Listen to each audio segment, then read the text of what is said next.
नमस्कार। प्रभु राम के व्यक्तित्व और जीवन को समझने के इस प्रयास में आपका स्वागत है। यह वार्तालाप श्रृंखला राम को जानने, समझने और मन में बसाने के लिए है।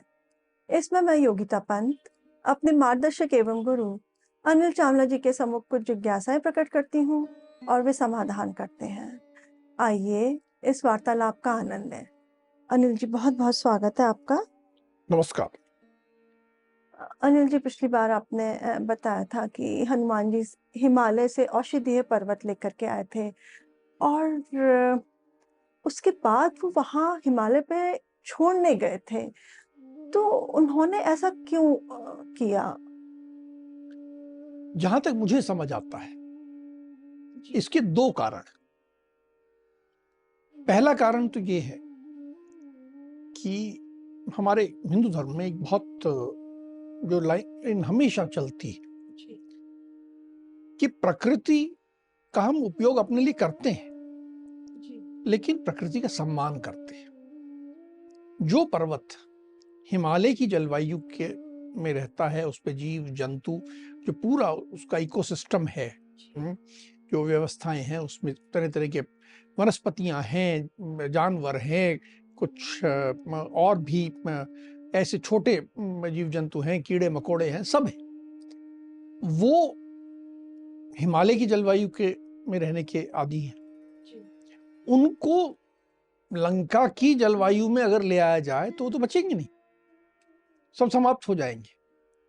तो ये तो अन्याय होगा, प्रकृति के साथ हम गलत कर रहे हैं, तो ये ठीक नहीं है।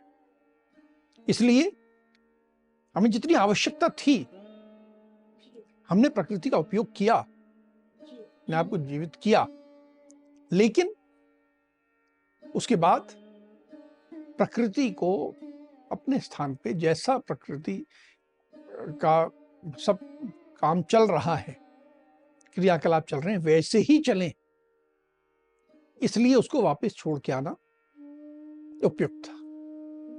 दूसरी बात जो मुझे समझ में आती है कि यदि वो पर्वत वहां होता तो उसकी जो महाऔषधियां हैं, वनस्पतियां हैं, वे सब राक्षसों को भी मिल जाती। तो फिर राक्षसों को मारना तो बहुत कठिन हो जाता। किसी भी शस्त्र से, अस्त्र से राक्षसों को मारा जाता, वो इनसे पुनर्जीवित हो जाते, तो युद्ध तो समाप्त ही नहीं हो पाता। तो इसलिए ये निश्चित करना कि इन वनस्पतियों को राक्षसों के हाथ में ना पड़ने दें, ये भी आवश्यक है। लेकिन ये काम सरलता से भी हो सकता था कि पूरे पर्वत को आग लगा दो, सब समाप्त कर दो, किया जा सकता था। इसको दुर्बुद्धि होती, दुर्भावना होती प्रकृति के प्रति। जिस प्रकृति ने हमें दिया, हम उसके प्रति कृतज्ञ होने की जगह कृतज्ञता का भाव होता कि मैंने ले लिया, अब मैंने तुझे आग लगा दी, ये एक पाप होता। तो इसलिए उपयोग करना और उसके बाद सम्मान करना, कृतज्ञता का भाव रखना, ये हमें हनुमान के इतने महान परिश्रम पराक्रम से दिखता है कि पूरा पर्वत पुनः वापस ले जाना, फिर लौट के आना, तो कितना बड़ा ये मेहनत है। पर इसमें दोनों कारण हैं, राक्षसों के हाथ में ना पड़ने देना और प्रकृति का सम्मान करना, कृतज्ञता का भाव रखना, उसका विनाश नहीं करना है हमें। ये भाव भी हमें दिखाई देता है। जी, आज भी अनुसरण करने योग्य है। बिल्कुल, हमें प्रकृति से लेना है, हम उसके बिना जी नहीं सकते, लेकिन हम सम्मान करें, उसका विनाश ना करें। ये बात हमें इससे सीखने योग्य है। जी, अनिल जी, अब सब वानर स्वस्थ हो गए थे, तो फिर वानरों ने क्या किया उसके बाद? अब देखो, उनकी मानसिकता समझो, बहुत क्रोध। और यदि शुरू से हम युद्ध का विवरण देखें तो वानर वहां एकत्र हो गए, लेकिन उन्होंने अभी तक आक्रमण नहीं किया था। हमेशा आक्रमण करने के लिए कुछ योद्धा लंका से निकलते थे और फिर वानर उनसे युद्ध करते थे। उनके ऊपर जो योद्धा निकलते थे उन पे आक्रमण करते थे। इन्होंने कुछ लंका के जो सामान्य जीवन चल रहा था उस पे कोई गड़बड़ नहीं की थी, कोई किसी तरह से उसको डिस्टर्ब नहीं किया था। लेकिन अब इन सब के मन में क्रोध आक्रोश भर गया था। इंद्रजीत ने जो किया था, आज के यदि संदर्भ में समझें कि जिसे हम न्यूक्लियर बॉम्ब या एटम बॉम्ब या एक आणविक हथियार कहते हैं, ब्रह्मास्त्र जो है उस युग का एक न्यूक्लियर बॉम्ब था और राम और लक्ष्मण उसका प्रयोग बहुत सीमित कर रहे थे। अभी तक लक्ष्मण ने केवल एक बार उसका प्रयोग किया था। तो ये जो सीमित उपयोग करने वाली स्थिति थी, उसकी जगह पूरी सेना पे करना, ये तो जो युद्ध का उस काल का अनुशासन था उसका पूरा उल्लंघन था। अब जब ऐसा उल्लंघन हो गया और हम सबको एक साथ मारने की लिए ऐसा प्रयोग कर दिया गया, तो क्रोध आक्रोश भर गया था। अब जो ऐसा आक्रोश भर गया था, तो उसके बाद सुग्रीव जो वानर राज थे, उन्होंने अपने प्रमुख वानरों को बुलाया, हनुमान को बुलाया और कहा, देखो अब हमें आक्रमण करना है। कुंभकर्ण मारा गया है, रावण के 2 पुत्रों का भी संहार हो गया है, वे कमजोर स्थिति में पहुंच चुके हैं। अब लंकापुरी की रक्षा करने वाला वो वैसा व्यवस्था नहीं रही है जैसे पहली थी। अब उनकी रक्षा का प्रबंध नहीं हो सकता है। जितने महाबली, जितने तीव्र वेग से चलने वाले वानर हैं, वे लंकापुरी के अंदर जाएं, मशाले लेकर जाएं और धावा बोले। सुग्रीव ने ये आदेश दिया तो सब वानर तैयार हो गए। उन्होंने इंतजार किया कि सूर्यास्त हो जाए।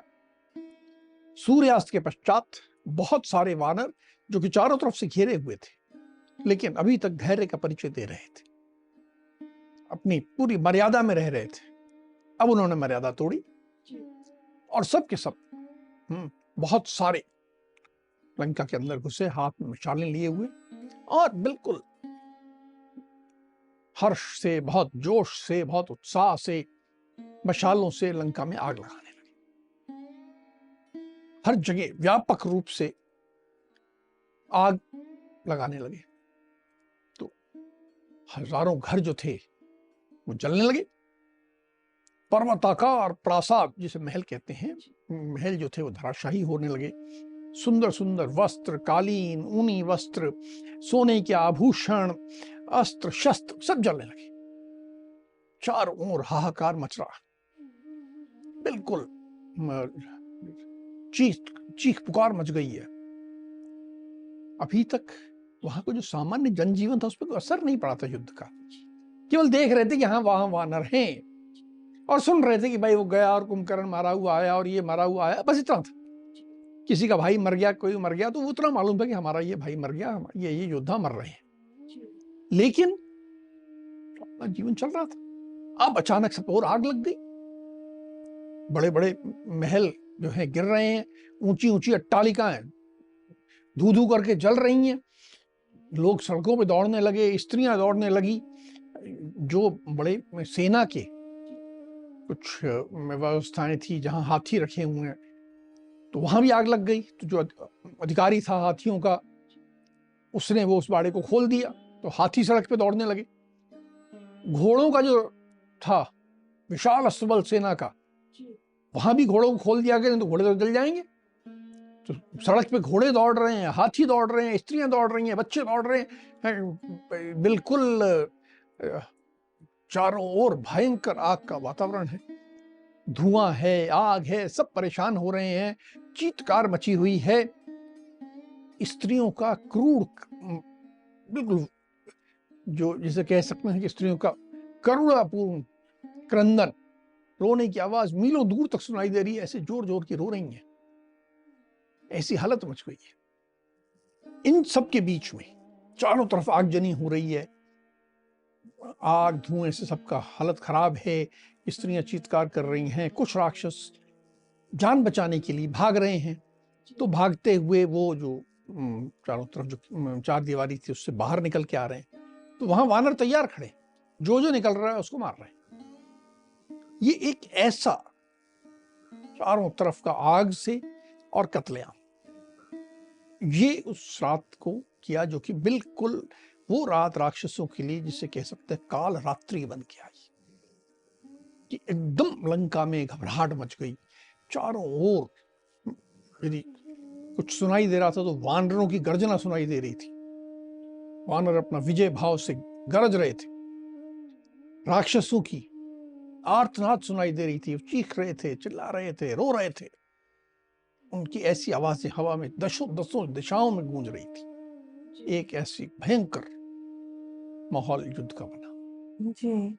अब जब वानर सेना सारी लंका में आग लगा रही थी, तो राम और लक्ष्मण क्या कर रहे थे उस समय?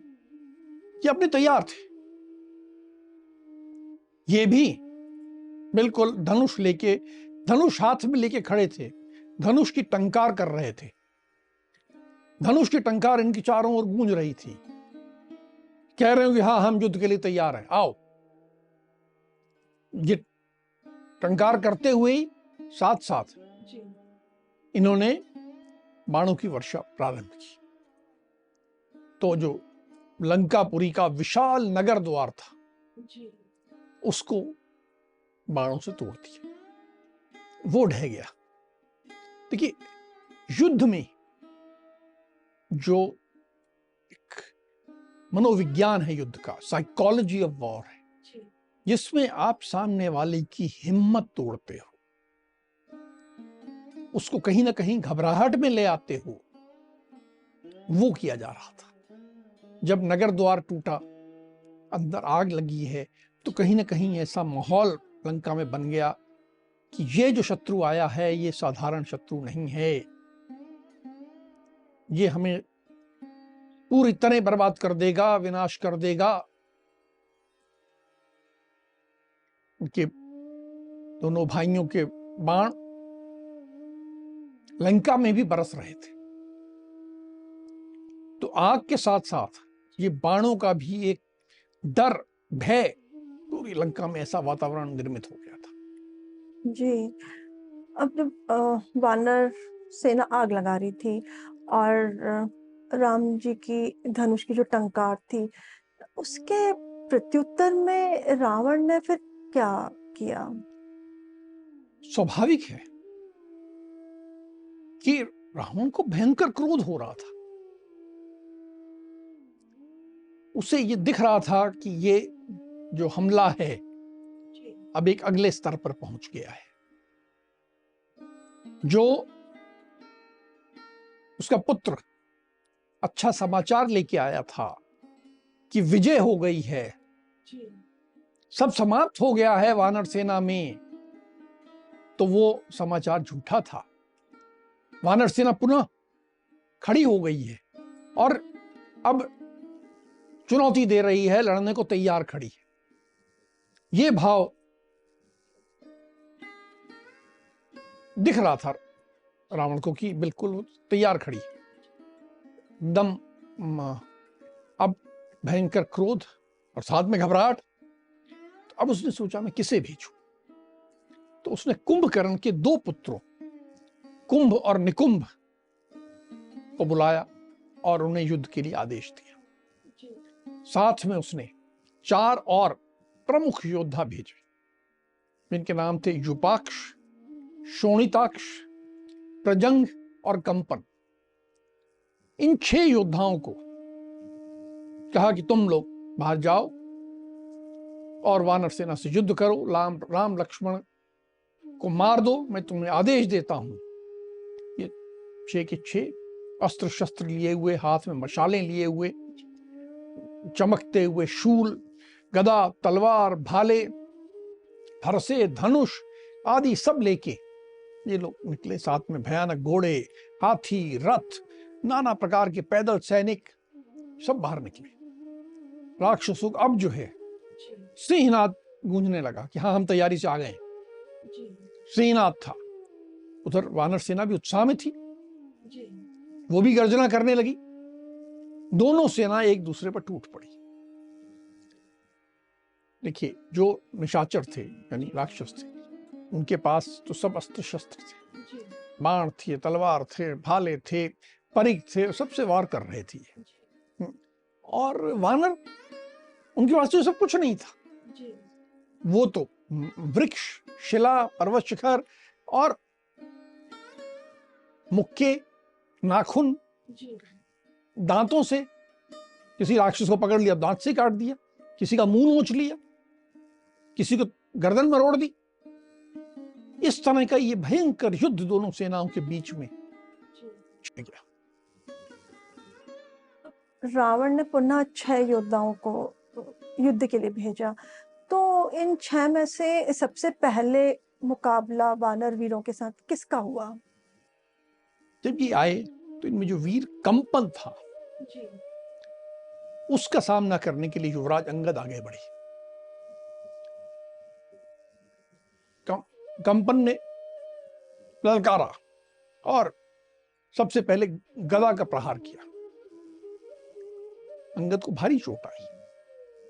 गदा का प्रहार हमेशा शक्तिशाली होता है। वो एकदम हिल गए, कांप गए, बेहोश हो गए। पर उसके बाद अंगद ने अपने आप को संभाला और होश में आने के बाद अंगद ने एक पर्वत शिखर उठाया और कंपन पे दे मारा। कंपन पे जब वो पर्वत शिखर गिरा तो वो पृथ्वी पर गिर पड़ा, उसके प्राण पखेरु उड़ गए और उसका पीला समाप्त हो गई।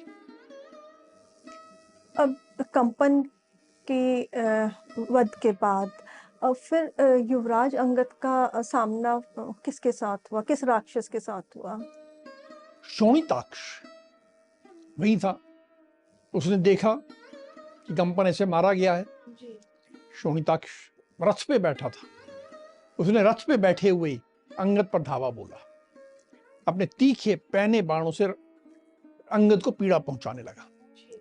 बहुत सारे बाण अंगद के सारे अंगों में लग गए। अंगद को बहुत कष्ट तो हुआ, लेकिन अंगद भी टिके हुए थे, युद्ध में बहुत बलवान थे। उन्होंने अपने हाथों से ही कूदे, रथ के पास गए और रथ को तोड़ दिया, उसके घोड़ों को मार दिया और उसके रथ से नीचे गिरा के उसके धनुष को तोड़ दिया, उसके जो बाण थे उनको तोड़ दिया। तो अब वो इन सब का प्रयोग नहीं कर पा रहा था। शोणिताक्ष ने ये देखा कि ये सब नहीं है, तो वो उसने ढाल और तलवार लिया और वो नीचे रथ से नीचे कूद गया। अंगद ने उसकी तलवार छीन ली उसी से और तलवार छीन के उस तलवार से उसके ऊपर वार किया। ऐसा वार किया कि उसने एक निशान बना दिया, बिल्कुल कंधे से लेके नीचे, जैसे यज्ञोपवीत जहां पहनते हैं वैसा एक निशान पूरा बना दिया। बहुत भयंकर था। शोणिताक्ष एकदम मूर्छित हो गया, होश उसका चला गया और अंगद हाथ में तलवार लेकर गर्जना करने लगे विजयी भाव से। जब वो विजयी भाव से गर्जना करने लगे तो युपाक्ष और प्रजंग ने रथ से अंगद पर आक्रमण किया। इतने में शोणिताक्ष को भी होश आ गया। अब 3 लोग, शोणिताक्ष, युपाक्ष और प्रजंग, तीनों और अंगद अकेला, ये युद्ध प्रारंभ हुआ। जी, अब अंगद को तो 3 राक्षसों ने घेर लिया था, तो ऐसे में फिर कौन वानर वीर अंगद के सहायता के लिए आया? मैद और द्विविद, ये दो भाई, मैंद और द्विविद, दोनों भाई ने देखा कि अंगद तो ये 3 से गिर गया और ये भी देख रहे थे कि हमें किसी अपने योग्य व्यक्ति के साथ युद्ध करना है। तो ये दोनों महाकपि, महावानर आए, अंगद की रक्षा करने के लिए सामने खड़े हो गए। अब जो युद्ध था 3 वानर वीरों और 3 राक्षसों के बीच में था। वानरों ने वृक्ष, पर्वत, शिखर चलाना शुरू किया, लेकिन ये तीनों मजबूती से खड़े थे। प्रजंग ने तलवार से आते हुए सब वृक्षों को, शिलाओं को, सबको दूर भगा रहा था। युपाक्ष बाणों से भगा रहा था और शोणिताक्ष का तो रथ टूट चुका था, तो वो गदा लेके इनका सामना कर रहा था, इनको भगा रहा था, तोड़ रहा था। फिर जो प्रजंग था वो तलवार लेकर अंगद की ओर दौड़ा। अंगद ने एक विशाल वृक्ष से उसके ऊपर आक्रमण किया, प्रजंग के ऊपर, और साथ ही प्रजंग के जिस हाथ में तलवार थी उस हाथ के ऊपर पूरी जोर से मुक्का मारा। तो जब इसने जोर से मुक्का मारा तो प्रजंग हिल गया, उसने के हाथ से तलवार गिर गई और तलवार गिरने के बाद उसने अंगद के ललाट पर एक जोरदार मुक्का मारा, माथे पे जोरदार मुक्का मारा। 2 घड़ी के लिए अंगद को भी चक्कर आ गया, इतना जोरदार था वो। फिर जब होश आया, थोड़ा सा संभले अंगद, तो उन्होंने भी वापस प्रजंग को ऐसा जोर का घूंसा मारा, पर अब ये जो अंगद का घूंसा था वो इतना शक्तिशाली था कि प्रजंग का जो है सिर जो था धड़ से अलग हो गया, बिल्कुल सिर ऊपर का हिस्सा उड़ गया और प्रजंग की लीला समाप्त हो गई। अनिल जी, प्रजंग के वध के पश्चात तो अब युपाक्ष और शोणिताक्ष बचे थे। इन दोनों का युद्ध अब 3 लोगों के साथ हुआ होगा, अंगद, मैंद और द्विविद के साथ हुआ होगा। जो प्रजंग था वो युपाक्ष और शोणिताक्ष का चाचा था। अपने चाचा को अपने सामने मारा जाता देखकर और ऐसे कि बिल्कुल घूंसे से उसका सिर उड़ा दिया गया है, युपाक्ष की आंखों में आंसू आ गए। वो बिल्कुल विचलित हो गया, उसके बाण नष्ट हो चुके थे, उसके बाण अब नहीं थे उसके पास। वो रथ से तलवार लेकर उतरा और अब मैं तलवार से मारूं। और जब वो तलवार लेके बढ़ रहा था तो द्विविद ने देखा कि युपाक्ष बढ़ रहा है। उसने पूरी शक्ति से युपाक्ष की छाती में चोट की और उसको बलपूर्वक पकड़ लिया। उधर द्विविद ने युपाक्ष को पकड़ा तो युपाक्ष का भाई शोणिताक्ष वहीं था। वो आया और उसने द्विविद की छाती पे चोट की। अब द्विविद का भाई भी वहीं था, मैंद वहीं था। जो शोणिताक्ष ने द्विविद को मारा तो एक क्षण के लिए द्विविद विचलित हो गया था, पर द्विविद ने अपने आप को संभाला और उसको नीचे पटक दिया, उसकी गदा छीन ली और इतने में मैंद भी वहां आ गया। अब ये जो 4 हो गए, एक तरफ मैंद और द्विविद, ये 2 भाई, और शोणिताक्ष और युपाक्ष, ये 2 भाई, इनके बीच में गुत्थम गुत्था होने लगा। अभी ऐसा मल्ल युद्ध था जो हाथों से हो रहा था। दोनों के, चारों के पास कोई अस्त्र नहीं था, वो हाथ से लड़ रहे थे। भयंकर युद्ध हाथ से चल रहा है, झीना झपटी हो रही है, कोई एक इधर पटक रहा है, कोई इधर पटक रहा है, धीरे ऐसे युद्ध चल रहा है। एक बिंदु आया कि द्विविद ने अपने नाखूनों से शोणिताक्ष का मुंह नोच लिया, पूरा उसका मुंह नोच डाला और नोचने के बाद शोणिताक्ष को नीचे पटका जमीन पर और पटक कर पूरी तरह कुचल दिया, उसको मार दिया।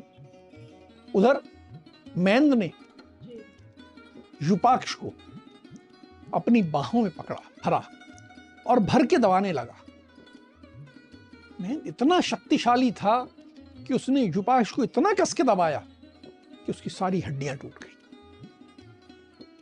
और वो बिल्कुल धरती पे एक कटरी की तरह गिर गया।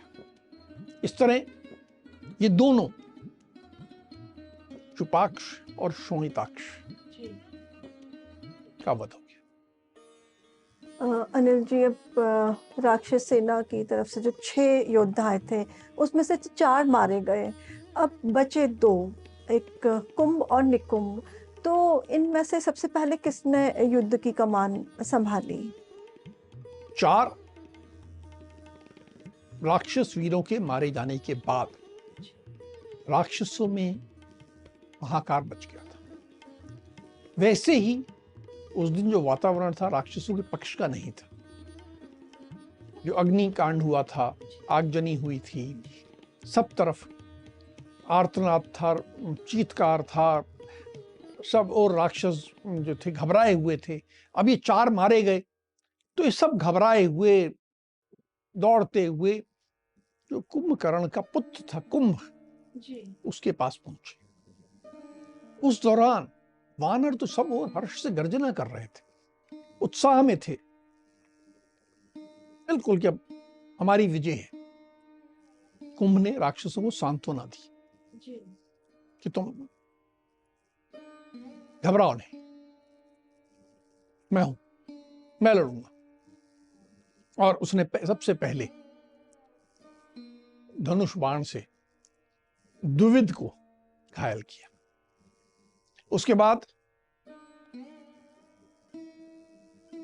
जब उसने द्विविद को घायल कर दिया, द्विविद जमीन पे गिर गए, तो मेंद की तरफ बढ़ा। मेंद ने देखा कि ये कुंभ जो है विशाल राक्षस है, ये मेरी ओर आ रहा है। उसने एक बड़ी विशाल शिला ली और मेंद के ऊपर चला दी। मेंद ने एक विशाल शिला ली और कुंभ के ऊपर चला दी।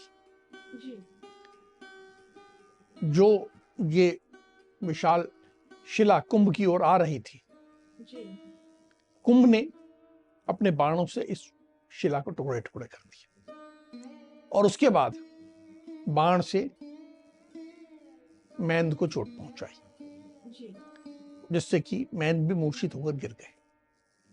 द्विविद पहले ही गिर गए थे, अब मेंद गिर गए। अब मेंद और द्विविद ये दोनों अंगद के मामा थी। इनको घायल देखकर अंगद को क्रोध आया, उसे लगा कि मुझे कुछ करना चाहिए। तो अंगद ने एक धनुष ले लिया, धनुष लेकर खड़े हुए।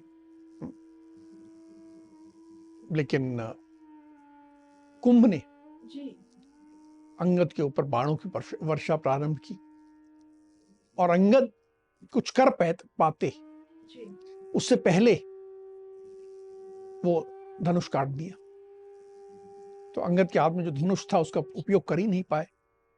अब अंगद जो उनकी पारंपरिक शैली थी युद्ध की, उस पे आ गए। उन्होंने शिलाओं और वृक्षों की वर्षा प्रारंभ की, वो फेंकने शुरू किए।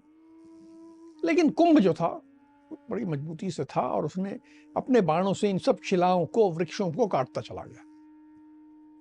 ये सब जब काटता चला गया और कहीं ना कहीं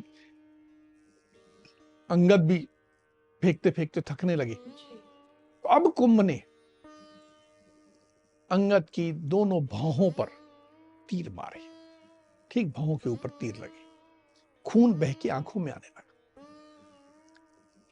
अंगद ने किसी तरह एक हाथ से खून को आंख में आने से रोका और दूसरे हाथ से एक वहां बड़ा साल का वृक्ष था, ने छाती में सहारा दे के एक हाथ से उस वृक्ष को निकाला और उखाड़ के बड़े वेग से अंगद ने कुंभ पर फेंका। लेकिन कुंभ धनुर्धर बहुत बड़ा था, उसने बाणों से उस साल के वृक्ष के टुकड़े टुकड़े कर दिए। अब जब अंगद ने ये देखा कि इतने बड़े साल वृक्ष को इसने टुकड़े टुकड़े कर दिए और खून भी बह रहा था, घायल हो गए थे, बहुत बाण लग चुके थे और बड़े दुखी हो गए कि अब मैं क्या करूं। तो इस दुख के भाव में और घायल होने के कारण वो निढाल हो गए, मूर्छित होकर गिर गए, दुखी हो गए कि अब कुछ नहीं हो सकता। जी। अनिल जी, अब ये वानर सेना के जो वीर थे, मैन, द्विज और अंगद, अब ये धराशायी हो गए, तो वानर सेना के जो और बाकी वीर थे, वो तो बहुत घबरा गए होंगे। उन्होंने फिर क्या किया? अब घबराने के बाद वे सब दौड़े अपने नेता के पास, जहां राम लक्ष्मण सुग्रीव बैठे थे। वहां दौड़े कि जो युवराज है वो गिर चुके हैं और उनके मामा द्विविद और मैन भी गिर चुके हैं। ये गंभीर परिस्थिति निर्मित हो गई। तुरंत सूचना दी। जब राम के पास ये सूचना पहुंची तो उन्होंने तुरंत प्रमुख वीरों को आदेश दिया कि आप लोग जाइए और संभालिए। तो जो सुग्रीव, सुषेण, वेगदर्शी, जामवान, सब जितने प्रमुख वीर थे, सब उस तरफ गए कि जाएं हम अपने युवराज की भी रक्षा करें और देखिए कौन वीर आया है। ये सब हाथ में कोई शिलाएं लिए हुए, कोई वृक्ष लिए हुए लेके पहुंचे और इन्होंने कुंभ पर फेंकना प्रारंभ किया। कुंभ जो है उसने सबको काट दिया। सारे वृक्ष, शिलाएं, पर्वत शिखर, कोई भी कुछ भी फेंक रहा है उससे कोई फर्क नहीं पड़ रहा। जब ये ऐसी स्थिति निर्मित हो गई तो सुग्रीव ने उन बाणों की परवाह किए बिना सुग्रीव सीधा कूदे और जाके उसके रथ के पास पहुंच गए। वहां पहुंच के उन्होंने पहले रथ को तोड़ा। रथ को तोड़ के ऊपर पहुंचे और उसके हाथ से उसको धनुष छीना और कुंभ के धनुष को तोड़ दिया। और फिर